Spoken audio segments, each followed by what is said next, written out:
Friends, ये simultaneous linear equation की third class है। थर्ड नहीं, फोर्थ क्लास है।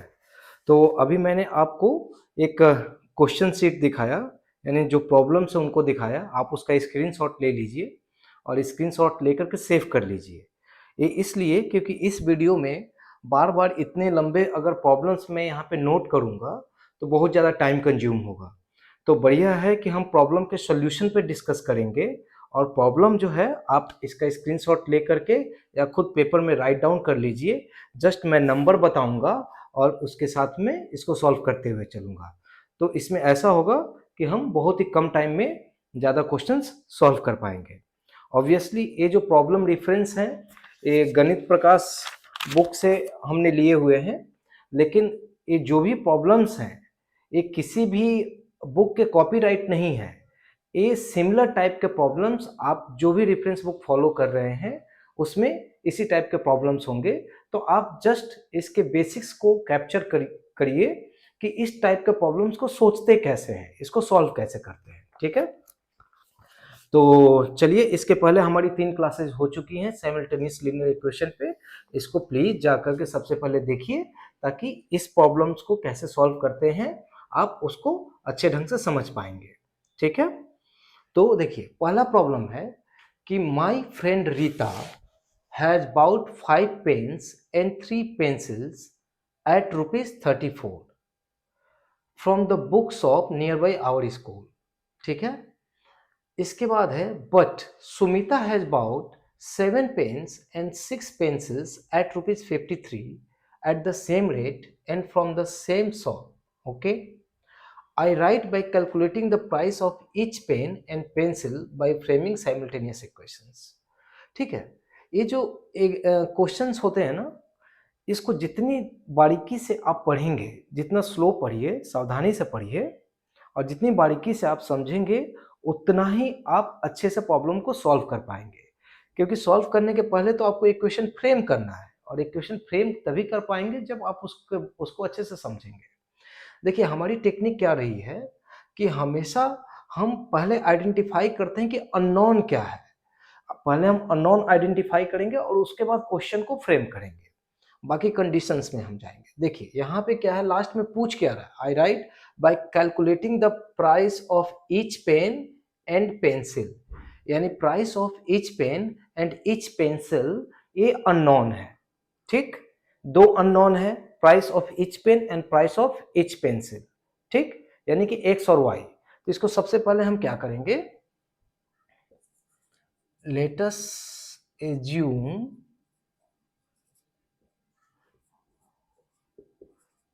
Price of each pen equal to x, price of each pencil equal to y.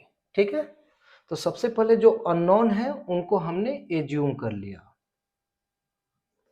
ठीक, अब हम क्वेश्चन में ज्यादा पहले घबराएंगे नहीं। पहले हमने देखा कि अच्छा price of each pen and price of each pencil निकालना है, तो प्राइस ऑफ ईच पेन को एक्स लिया, प्राइस ऑफ ईच पेंसिल को वाई ले लिया। ठीक, अब आइए कंडीशन, हमें साइमल्टेनियस इक्वेशन सॉल्व करने हैं।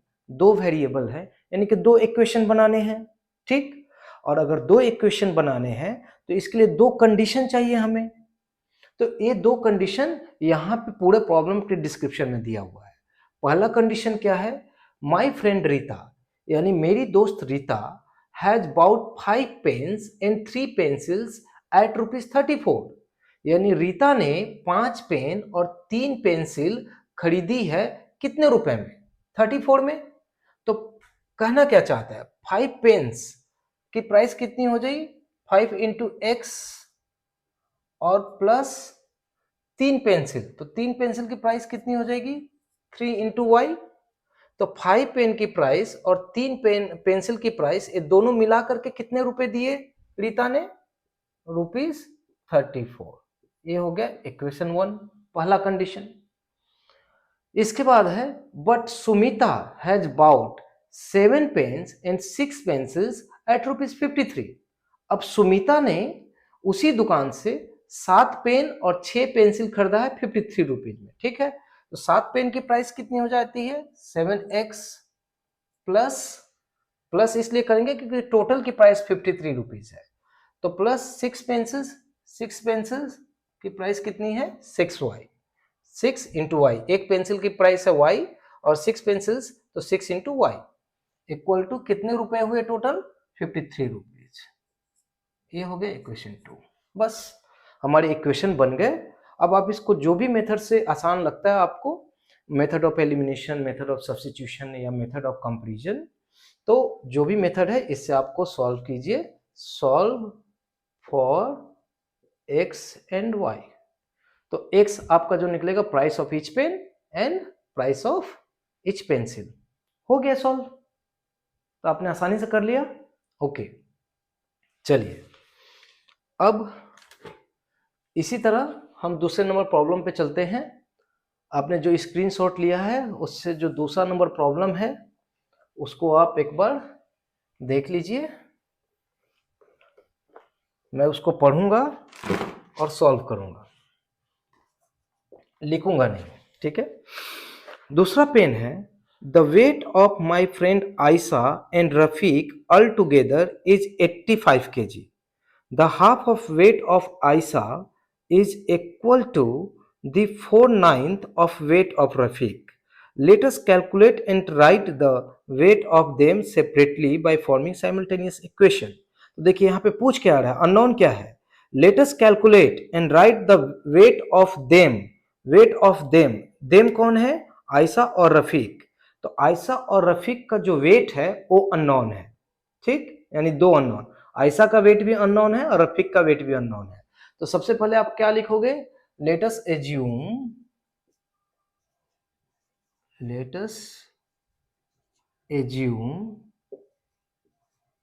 Wait of Ayesha equal to x weight of Rafiq y, ठीक। तो सबसे पहले आपने अननोन डिसाइड कर लिए, जो अननोन है ये आपने डिसाइड कर लिए। अब इसके बाद दो अननोन है, इनको सॉल्व करने के लिए दो इक्वेशंस चाहिए। अब उसके लिए कंडीशंस आते हैं। पहला कंडीशन क्या है, the weight of my friend Ayesha and Rafiq all together is 85 kg, यानी आयशा और रफीक का दोनों का कुल वेट है 85 kg, यानी दोनों का कुल वेट, यानी दोनों का वेट को आप ऐड कीजिए, x plus y equal to 85। ये हुआ इक्वेशन 1, ठीक है। इसके बाद यहां पे आप लैंग्वेज लिखोगे,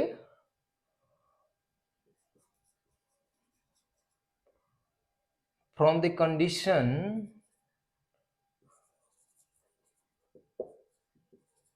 गिवन इन प्रॉब्लम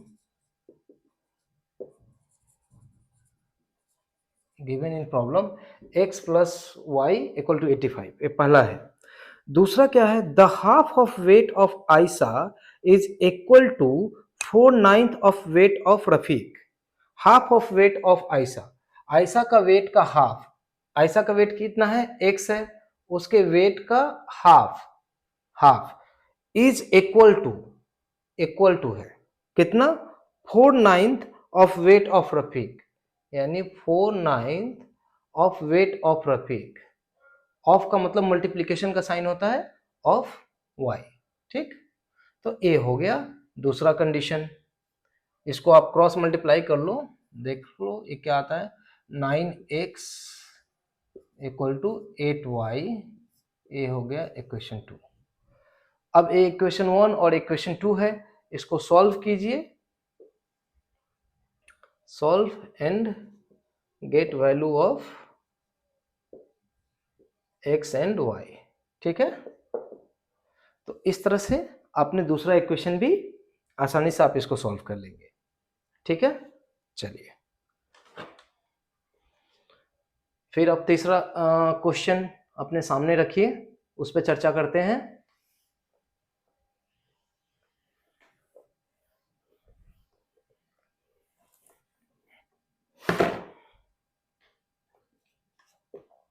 तीसरा क्वेश्चन क्या है, my uncle's present age is twice of my sister's age 10 years ago. ठीक है, my uncle's age was thrice my sister's age, ठीक है, let me calculate and write their present age separately by forming simultaneous equations, ठीक है। तो इसमें क्या है, calculate and write their present age, तो प्रेजेंट एज किसका, अंकल का और सिस्टर का, दोनों का प्रेजेंट एज कैलकुलेट करना है, ठीक।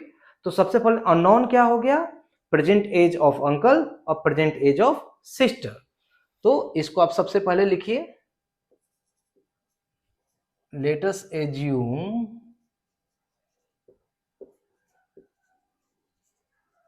Present age of uncle equal to x, present age of sister equal to y, ठीक है। From the given conditions we have, from the given conditions in problem we have, यानी कि हमें मिलेगा, तो अब कंडीशंस पढ़िए। ऑब्वियसली दो कंडीशंस आपको मिलेंगे प्रॉब्लम में। अब दो कंडीशन है, देखिए, my uncle's present age is twice of my sister's age 10 years ago.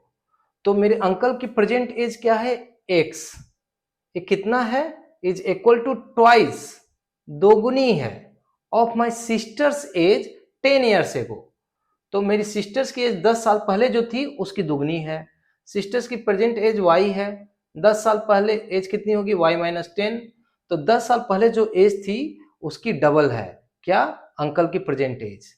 तो ये हो गया इक्वेशन 1, और इसको लिख सकते हो x minus 2y plus 20 equal to 0, ये है इक्वेशन 1।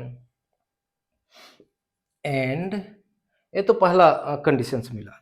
दूसरा कंडीशन क्या है, my uncle's age was thrice of my sister's age, यानी कि ये 10 साल पहले की ही बात कही जा रही है कि my uncle's age was thrice of my sister's age, यानी कि 10 साल पहले मेरे अंकल की एज मेरे सिस्टर की एज की 3 गुना थी। तो 10 साल पहले अंकल की एज कितनी हो गई, x माइनस 10, ये कितनी है, मेरे सिस्टर की एज उस समय जो थी उसकी 3 गुनी है, ठीक। और इसको और सॉल्व करो तो ये आ जाएगा x minus 10 minus 3y plus 30 equal to 0, और x minus 3y plus 20 equal to 0, ये हो गया इक्वेशन 2, ठीक है। तो हमारे दो इक्वेशन रेडी हो गए, solve and find x and y। भाई इस तरह के इक्वेशंस को कितनी आसानी से सॉल्व करते हैं ये तो आप सीख ही चुके हो। तो हम यहाँ पे जस्ट इक्वेशंस बनाना सीख रहे हैं, ठीक है। कंडीशंस को आप सावधानी से पढ़िए, आसानी से पढ़िए, एक लाइन को अगर न समझ में आए दोबारा पढ़िए, उसके हर वर्ड को बहुत गौर से पकड़िए, और उसके बाद आप देखोगे कि कितना आसानी से आप इसको बना देते हो, ठीक है। यहां तक आप आ गए तो आधी प्रॉब्लम सॉल्व हो गई, आधी नहीं, आप 60-70% प्रॉब्लम आपने सॉल्व कर ली, बाकी 30% तो जस्ट कैलकुलेशन है, ठीक है। चलिए अब प्रॉब्लम 4 पे आते हैं।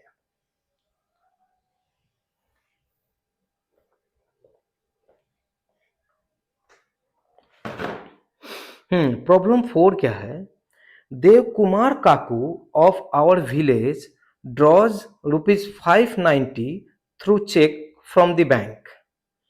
If he receives 70 notes on total of notes of ₹10 and ₹5, then let us calculate and write the number of notes of ₹10 and ₹5।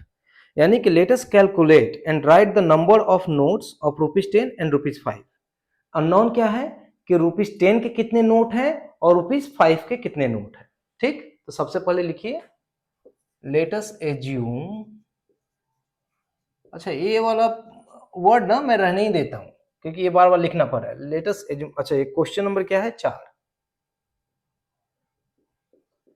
Late us assume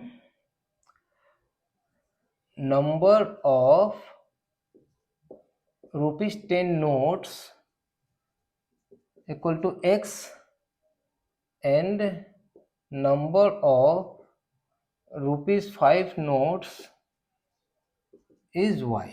ठीक है, from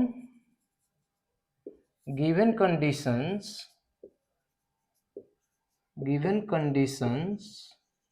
we have, ठीक है। गिवन कंडीशन से हमें क्या मिलेगा, कंडीशंस क्या है, देव कुमार काकू of our village draws ₹590 through cheque from bank, यानी कि उन्होंने 590 रुपए निकाले टोटल, यानी कि ये जो 10 रुपए और 5 रुपए के जितने नोट्स की वैल्यू है ये टोटल कितनी है 590 रुपीज है। तो एक्स नोट है 10 रुपए के, तो इनकी वैल्यू कितनी हो गई 10x। वाई नोट्स है 5 रुपए के, तो इनकी वैल्यू कितनी हो गई 5y। अब बीच में प्लस का साइन दे रहे हैं क्योंकि इन टोटल को ऐड किया, ये टोटल अमाउंट आ रहा है कितना 590 रुपीज के बराबर, ठीक है। तो ये 590 है। अब ये हो गया इक्वेशन 1। दूसरा क्या है, if you receive 70 notes on total of notes of ₹10 and ₹5, यानी कि इफ ही रिसीव 70 नोट्स, यानी टोटल उनके पास नोट्स कितने मिले हैं 70 नोट्स मिले हैं। तो हमारे पास 10 रुपए की नोट x है, 5 रुपए की नोट y है, यानी कि x प्लस y, ये दोनों नोटों के जितने नंबर्स हैं ये मिलाकर के कितने आ रहे हैं 70 आ रहे हैं। ये हो गया इक्वेशन 2, हो गया solve for x and y, solve for x and y, आपके आंसर यहां से आ जाएंगे, ठीक है। चलिए नेक्स्ट क्वेश्चन है क्वेश्चन नंबर 5। क्वेश्चन नंबर 5 आप पढ़ लीजिए।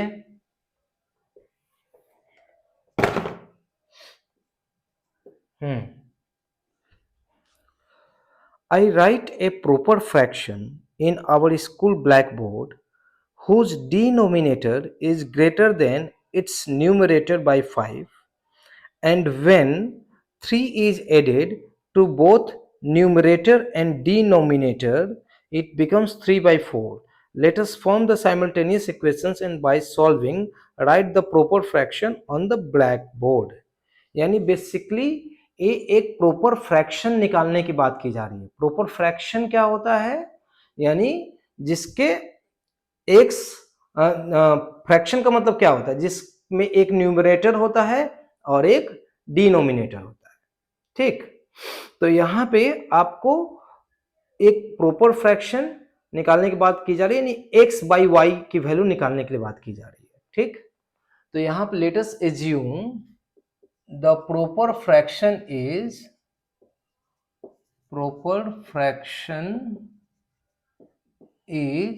x by y, ठीक है।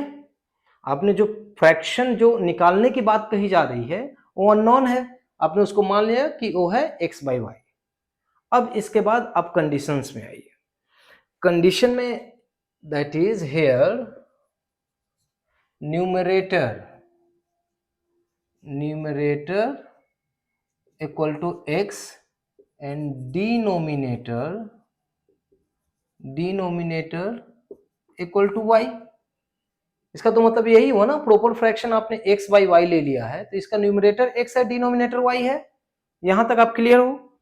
अब कंडीशंस क्या बोल रहा है, I write proper fraction in our school blackboard whose denominator is greater than its numerator by 5, यानी इसका जो डिनोमिनेटर है यानी y greater than numerator by 5 equal to x plus 5 है। यही कहना चाहता है ना कि y की वैल्यू x से 5 ज्यादा है, न्यूमरेटर से 5 ज्यादा है। तो न्यूमरेटर क्या है x और उसमें 5 ऐड कर दिया तब तो दोनों की वैल्यू इक्वल हो जाएगी ना। ठीक से एक बार फिर से पढ़िए इस लाइन को, denominator is greater than it's numerator bye 5, यानी कि डिनोमिनेटर की वैल्यू न्यूमरेटर से 5 ज्यादा है।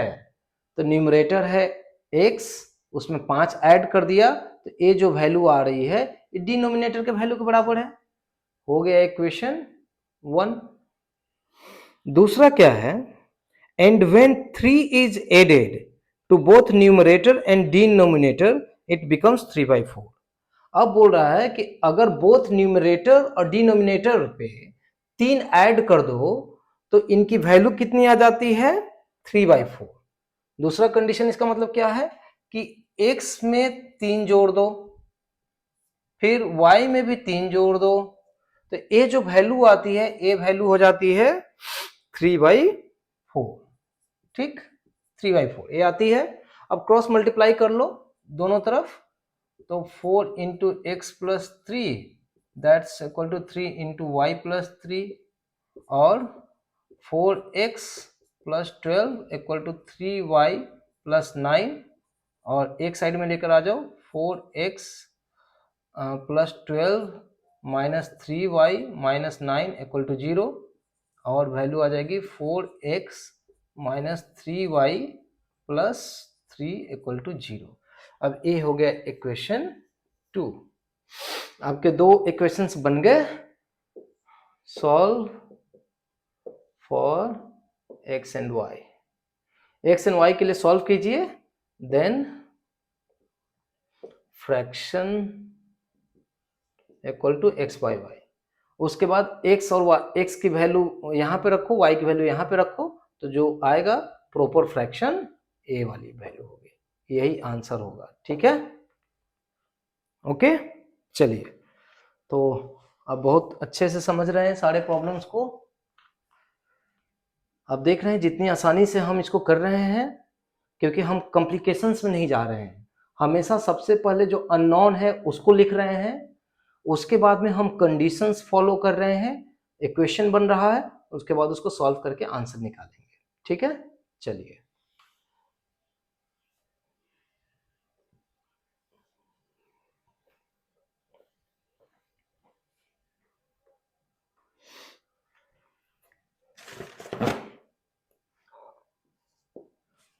प्रॉब्लम 6। प्रॉब्लम देखिए, Maria has written 2 numbers in her exercise copy such that the addition of 21 with the first number gives twice of the second number. Again, addition of 12 with the second number gives twice of the first number. Let us calculate and write 2 numbers Maria has written. यानी कि 2 numbers की कहानी है।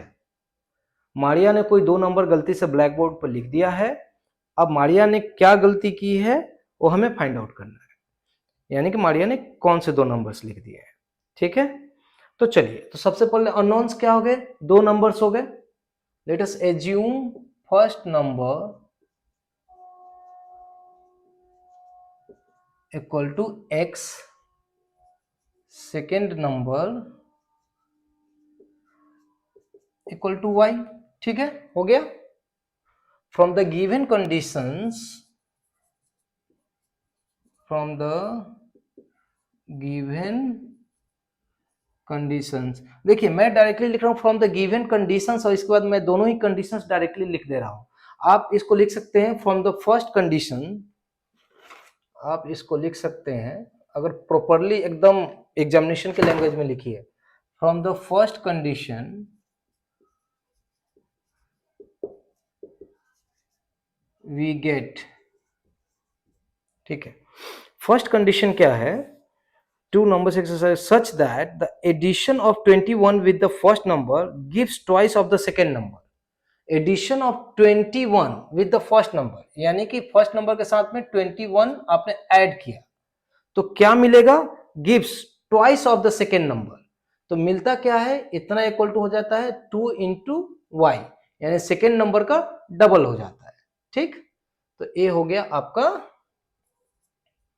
पहला equation, that's equal to 0, ये हो गया equation. From the second condition फिर लिखिए from the second condition we get, second condition क्या है, फिर पढ़ते हैं। Again addition of 12 with the second number gives twice of the first number. Addition of 12 with the second number, second number क्या है y, क्या कर रहे हैं, एडिशन कर रहे हैं, कितने का, 12 का, कर दिया हमने।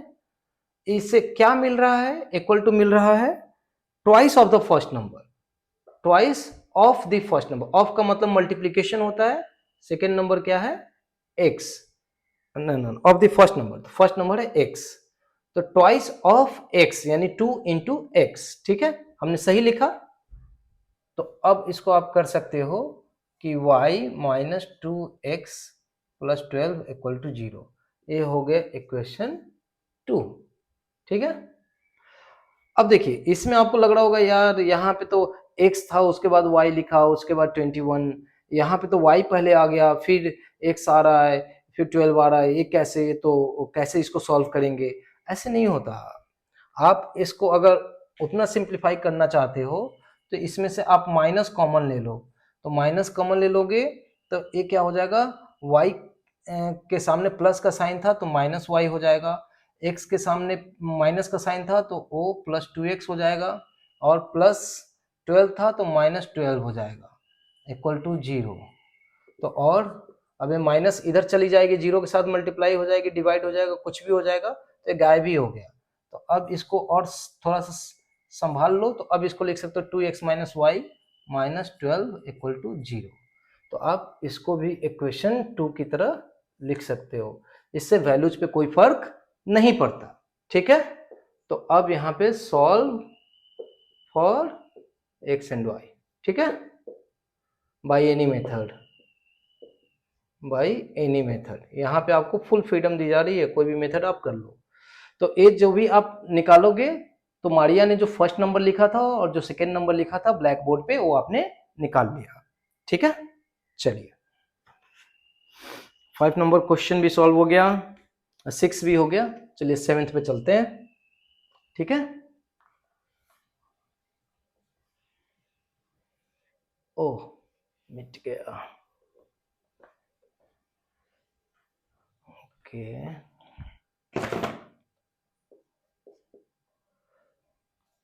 चलो मिट गया तो फिर से लिख देते हैं।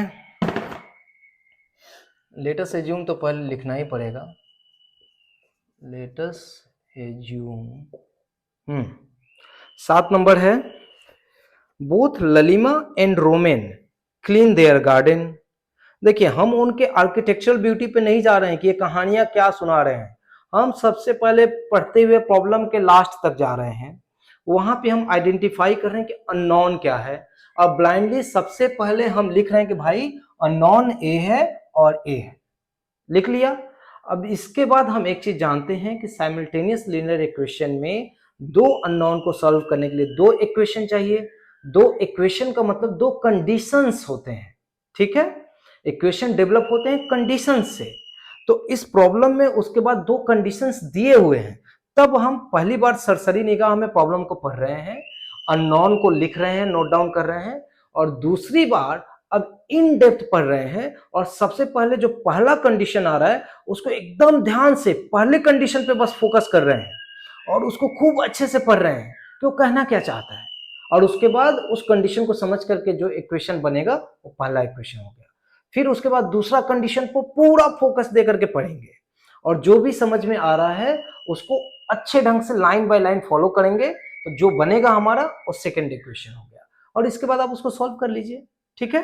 तो आपका फोकस अलग अलग टाइम में अलग अलग जगह पे होना चाहिए, ऐसा नहीं कि पूरा क्वेश्चन दिमाग में घूम रहा है और समझ में नहीं आ रहा है कि अरे ये लिख रहा हूं तो वो गलती हो रहा है, वो लिख रहा हूं तो वो गलती हो रहा है, ठीक है। तो चलिए फोकस रखिए। Both Lalima and Romen clean their garden, अच्छी बात है। If Lalima works for 4 days and Romen works for 3 days, then 2/3 part of the work is completed, बिल्कुल अच्छी बात है। Again, if Lalima works for 3 days and Roman works for 6 days, then 11/12 part of the work is completed. Let us form the simultaneous equations and write the number of days required to complete the work separately by Lalima and Roman by calculating the solutions. तो यहाँ पे unknown क्या है? Write the number of days required to complete the work separately by Lalima and Roman. unknown क्या है कि भाई ललिमा और रोमेन अलग अलग उस काम को कितने दिनों में करेंगे. चलिए बढ़िया बात है. सबसे पहले लिख लेते हैं, let us assume Lalima will complete the work. Lalima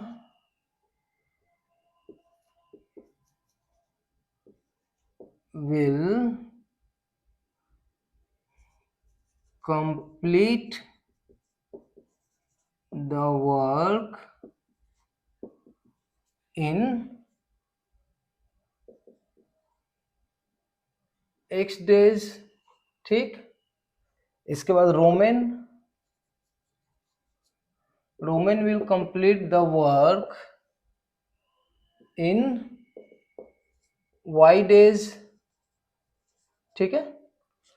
तो ये हमारा पहला प्रीमाइस हो गया कि X डेज में ललिमा कंप्लीट कर लेगी, Y डेज में रोमन कंप्लीट कर लेगा. ठीक है, ये हमने लिख दिया. अब इसके बाद में आ रहा है कंडीशंस पे आइए.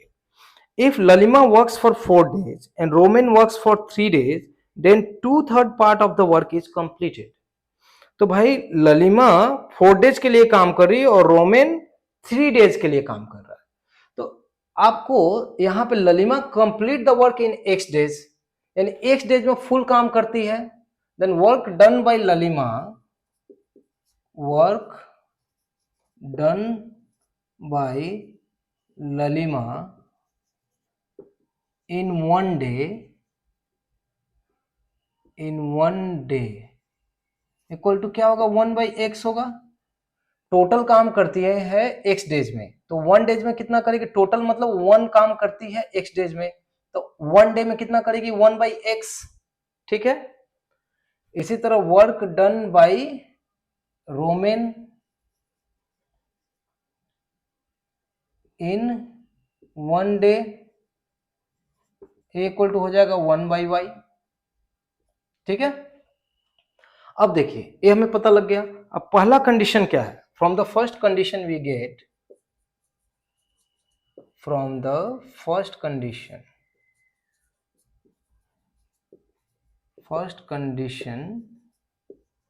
वी गेट, पहला कंडीशन क्या है? Lalima works for 4 days and Roman works for 3 days, then 2/3 of the work is completed. Lalima works for 4 days, तो टोटल वर्क इसने कितना किया? 4 into 1/x, और प्लस रोमन कितना दिन के लिए काम कर रहा है? 3 दिन के लिए. तो एक कितना काम कर रहा है? 3 into 1/y. तो ये दोनों मिला करके टोटल काम कितना कर पा रहे हैं? 2/3. यानी कि इन दोनों ने मेहनत करके जो काम कंप्लीट किया उसकी वैल्यू है 2/3. तो और इसको लिख सकते हो 4/x plus 3/y equal to 2/3. ये हुआ आपका equation 1. From the second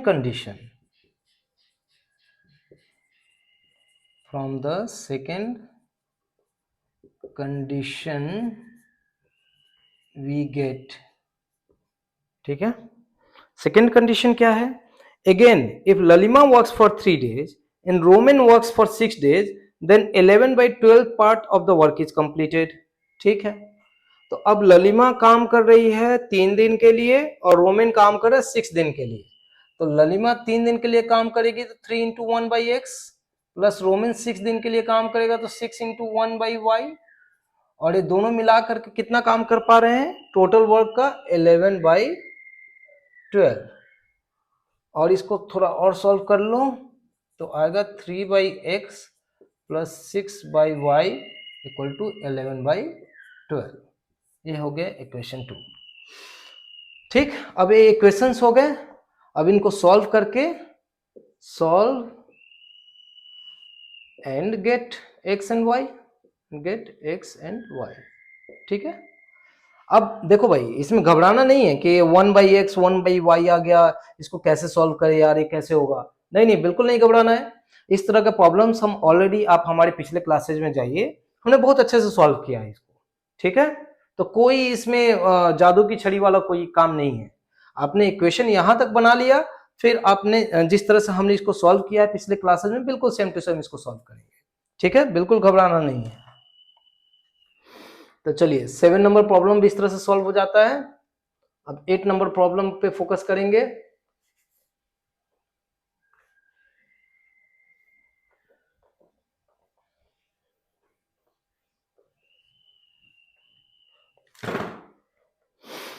eight number है, my mother has prepare 2 types of sharbat, ठीक है, अच्छी बात है।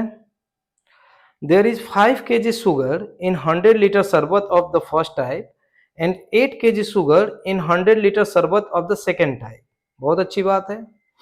by mixing these two types I will prepare 150 liter शरबत which contains 9 to 9 to 3 kg sugar, ठीक है।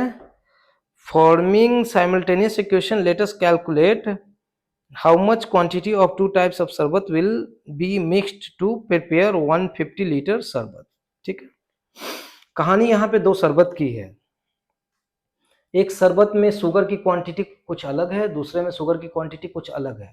अब हमने दोनों शरबत को मिला करके 150 लीटर शरबत बनाया, और ऐसा बनाया कि उसमें शुगर की क्वांटिटी टोटल इतनी हो गई, ठीक है।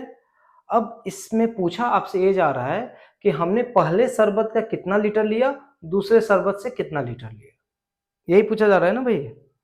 Let us calculate how much quantity of two types of शरबत will be mixed to prepare 150 liter शरबत, ठीक है। तो let us assume quantity of first type शरबत, यानी जो अननोन है, quantity of first sharbat equal to x, quantity of second sharbat equal to y, okay. अब चलिए कंडीशंस की तलाश में हम चलते हैं। कंडीशंस क्या है? forming simultaneous equation, by mixing these two types I will prepare 150 liter शरबत which contains 9 2/3 kg sugar, ठीक है। तो I will prepare 150 लीटर शरबत, यानी कि इन दोनों को मिलाकर के 150 लीटर शरबत बना। तो पहला कंडीशन क्या हो गया? From the first condition, we get, पहला कंडीशन क्या हो गया? ये दोनों शरबत मिला करके, यानी इस पहले शरबत का x लीटर और दूसरे शरबत का y लीटर, ये दोनों मिलाकर के कितना लीटर शरबत बना? 150 लीटर। तो ये हो गया x plus y equal to 150, बहुत इजीली निकल गया पहला। From second condition, from this second condition we get, second condition क्या है? सेकेंड कंडीशन कहना चाहता है कि ये दोनों शरबत जो मिलाए गए हैं, तो इनको मिलाने के बाद शुगर की क्वांटिटी इतनी आ रही है। चलो भाई, अब इसमें थोड़ा मजेदार है। पहला ये दूसरे कंडीशन को डेवलप करने के लिए हमको ऊपर के लाइन पढ़ने पड़ेंगे। There is 5 kg sugar in 100 litre sharbat of the first type, ठीक है। तो 5 litre sugar in 100 litre sharbat, first type sharbat, first type sharbat for first type sharbat 100 liter contains 5 kg sugar, 5 kg sugar, ठीक है। therefore 1 liter contains 5 by 100 kg sugar, ऐसे लिखेंगे। तो ये कितना है? x लीटर हमने लिया ना, इसलिए x litre, and therefore x liter contains 5/100 into x kg sugar, यानी पहले फर्स्ट टाइप शरबत में x लीटर में इतना शुगर आएगा। Okay, for the second type शरबत कंडीशन क्या है, 100 लीटर में 8 kg शुगर है, तो 100 लीटर्स कंटेन्स 8 kg शुगर, ठीक है। तो और 1 लीटर कंटेन्स 8/100 kg शुगर, और y litre contains 8/100 into y kg sugar, ठीक है। तो अब यानी कि y लीटर में इतना kg शुगर है, x लीटर में इतना kg शुगर है। अब ये कहना चाहता है कि ये जो x लीटर में जितना शुगर है और y लीटर में जितना शुगर है, ये दोनों को मिलाने के बाद शुगर की टोटल क्वांटिटी हो जाती है 9/2, ठीक है। तो अब यहाँ पे फ्रॉम द सेकेंड कंडीशन यहाँ पे आ जाता है ए वाली शुगर की क्वांटिटी, यानी 5x/100 plus 8y/100 equal to 9/2, ठीक भाई। इसको थोड़ा सिंप्लीफाई कर लो, A20 आ जाएगा, A2 और 25, और ये हो जाएगा आपका x/20 plus 2y/25 equal to 29/3, ठीक है। ये इक्वेशन 2 हो गया। आप इसको फर्दर सिंप्लीफाई कर सकते हो, और आप डायरेक्टली भी बाय मेथड ऑफ सब्स्टिट्यूशन आप इसको सॉल्व कर लो, क्योंकि x equal to 150 minus y हो गया, डायरेक्टली इसको सॉल्व करके y की वैल्यू निकाल लो। तो बेसिकली हम इक्वेशन 1 और इक्वेशन 2 यहाँ पे हमने डेवलप कर लिया। अब इसके बाद सॉल्व कीजिए एंड x और y की वैल्यू निकालिए। Solve to get x and y, ठीक है। तो इस तरह से आप ये जो प्रॉब्लम 8 था इसको भी आपने सॉल्व कर लिया, ठीक है। Problem 8, okay. अच्छा, इसके बाद भी प्रॉब्लम्स हैं। मैं कोशिश करता हूं कि आप इन प्रॉब्लम्स को अच्छे से देख पाओ और नोट डाउन कर लो, ठीक है। चलिए आप इनको देखिए, फिर मैं आपको दिखाता हूं प्रॉब्लम्स।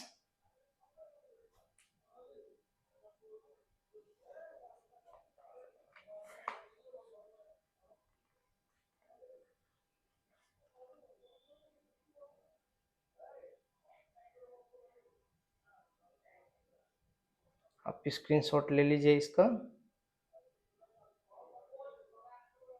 ठीक है।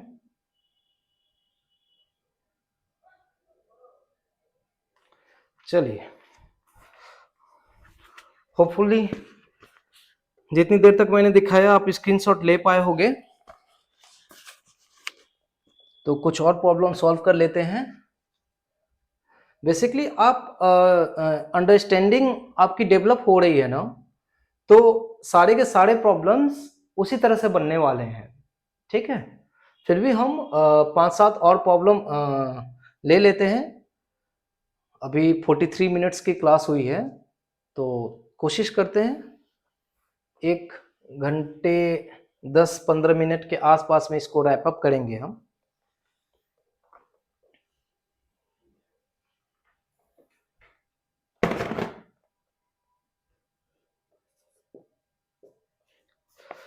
नाइन नंबर है, last year Akhila Babu and Chanda Devi were the candidates in Bakultala Gram Panchayat election. Akhila Babu defeated Chanda Devi by 75 votes. If 20% of the voters who have casted Akhila Babu would have casted to Chanda Devi, then Chanda Devi could be won by 19 votes. By forming simultaneous equation, let us solve and find out how many votes each of them had got. ठीक है, तो unknown क्या है कि दोनों को कितने कितने वोट मिले. ठीक है, देखिए let us assume vote of Akhila बाबू. भाई अखिला बाबू को अच्छा चलो भाई लिख ही देता हूं, Akhila Babu, vote of Akhila Babu equal to x and vote of Chanda Devi equal to हो गया वाई. ठीक है, from first condition we get, पहला कंडीशन क्या है, gram panchayat election, Akhila Babu defeated Chanda Devi bye 20 votes. Okay, तो सबसे पहली बात है कि भाई अखिला बाबू ने चंदा देवी को 75 वोट से हरा दिया, यानी अखिला बाबू को चंदा देवी से 75 वोट्स ज्यादा मिले. तो अखिला बाबू को अगर x इनको वोट मिला है तो ये वोट की वैल्यू कितनी है, चंदा देवी को जो वोट मिला है उससे 75 ज्यादा है. यही है ना भाई, तो हो गया ना पहला इक्वेशन. और x minus y minus 75 equal to 0, ये हो गया इक्वेशन 1. फ्रॉम सेकेंड कंडीशन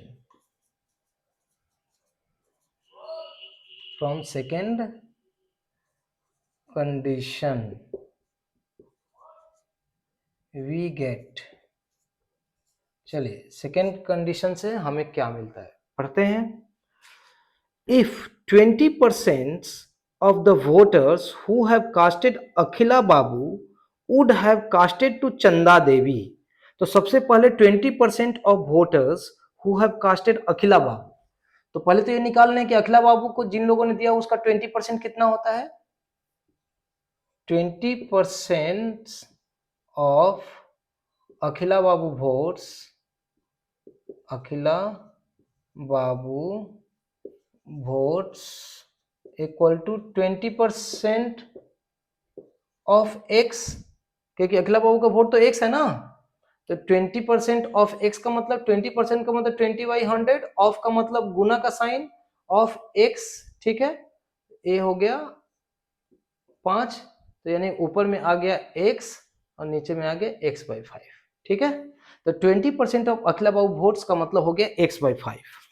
अब कहना क्या चाहता है, if 20% of the voters who have casted Akhila Babu would have casted to Chanda Devi, then Chanda Devi would could be won by 19 votes. तो अब देखो, अब क्या है कि अगर चंदा देवी को इतने लोगों ने अगर वोट दे दिया होता, तो चंदा देवी की वोट है y, इनको और कितने वोट मिल गए होते प्लस x/5, यानी 20% ऑफ अखिला बाबू वोट ए अगर इनको मिल गए होते तो ये क्या हुआ होता इनके साथ में, ये जीत गई होती 19 वोट से, 19 वोट से जीत गई होती. ठीक है, यानी अब देखिए यहां पे थोड़ा सावधानी से समझने वाली चीज है. चंदा देवी को अब कितने वोट मिले हैं, y प्लस x/5 ये मिले हैं. अब चूंकि टोटल वोट तो भाई फिक्स है, total vote x plus y fix है.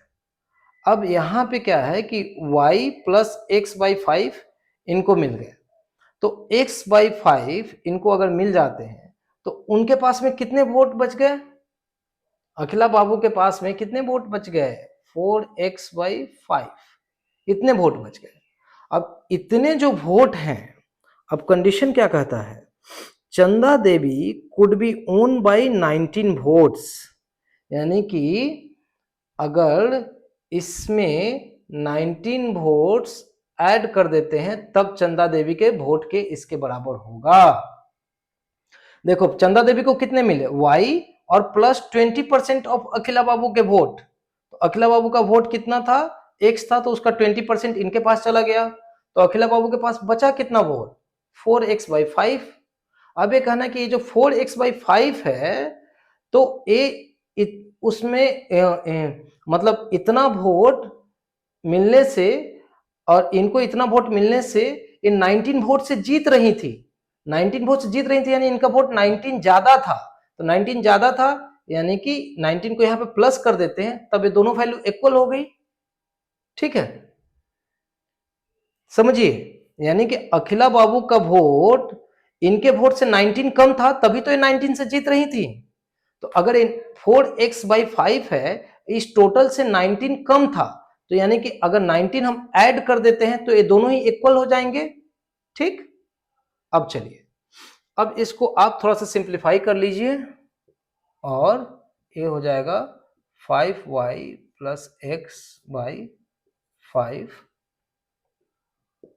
= 5 4x + 19 × 5। ठीक है, नीचे का 5 कैंसिल आउट हो गया और 5y + x - 4x - 19 5 = 0 और आपके वैल्यूज आएंगे 5y - 3x - 95 = 0।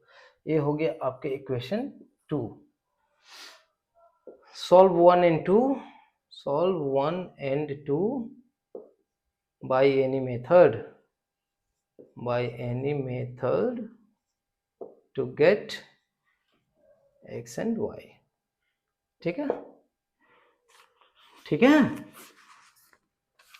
एक प्रॉब्लम थोड़ा सा ट्रिकी था, इसको समझना था। आप इसको रिवाइंड करके एक बार फिर से स्लो मोशन में देख लीजिए, समझ जाएंगे आप। ओके, चलिए क्वेश्चन नंबर 10 की तरफ चलते हैं।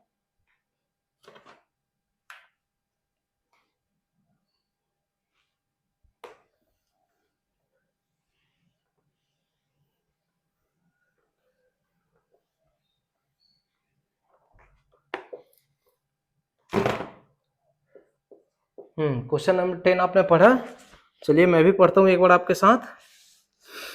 If the length is increased by 2 meter and breadth is increased by 3 meter, then the area of rectangular floor of Rafiq is increased by 75 square meter. But if the length is reduced by 2 meter and breadth is increased by 3 meter, the area is increased by 15 square meter. By forming simultaneous linear equations, let us determine the length and breadth of floor। ठीक है, तो unknown क्या है, length and breadth of floor. तो एक floor जो होता है उसका लेंथ और ब्रेथ, फ्लोर क्या होता है, या तो स्क्वायर हो सकता है या रेक्टेंगल हो सकता है। ठीक, अब चूंकि लेंथ और ब्रेथ ये दोनों ही अलग अलग है, तो स्क्वायर तो नहीं है, रेक्टेंगल है। तो चलिए सबसे पहले अननोन क्या है, let us assume length of floor equal to x and length width है ना, या ब्रेथ है, क्या लिखा है,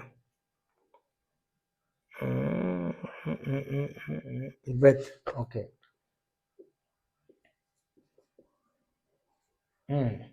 breath of floor equal to y। ठीक है, ये दो अननोन है, पहले आपने इनको आइडेंटिफाई कर लिया। Okay, from the first condition, अब हम फर्स्ट कंडीशन को फोकस देंगे। From the first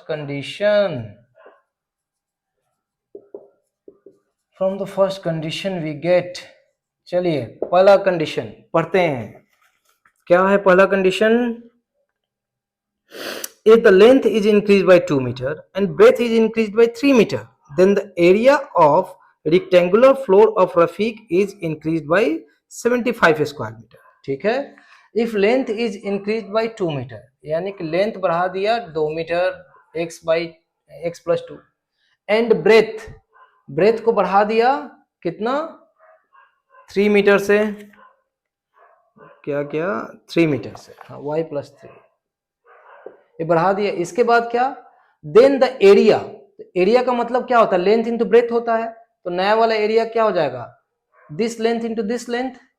then the area is equal to, जो नया एरिया है is equal to increase by 75 square metre, यानी कि ये जो एरिया है पुराने एरिया से 75 ज्यादा है।